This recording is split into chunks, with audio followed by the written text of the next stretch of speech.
tarde. Hoje nós vamos falar sobre as nossas pastas clareadoras. Elas são pastas que prometem transformar os dentes em dentes mais brancos. Só que para isso ocorrer, gente, isso tem que ter uma reação química na camada interna do dente que se chama dentina.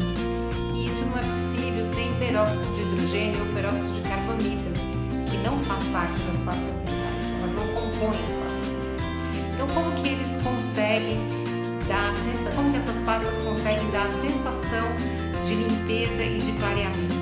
Através dos abrasivos, do tamanho e da quantidade de abrasivo.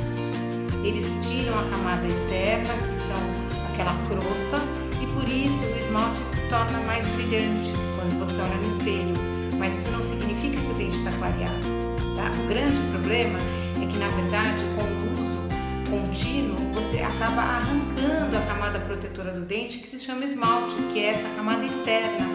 Então, você, na verdade, vai facilitar o acúmulo de placa, vai facilitar que a bactéria se alimente dessa placa e libere ácidos que vão dissolver o dente. E isso pode acarretar no acúmulo de tártaro ou o início de processo de cárie ou erosão. Tá? Qualquer coisa, a gente acessa a gente na nossa fanpage Dente Mix, deixa uma pergunta que vai ser um prazer te responder. Um abraço!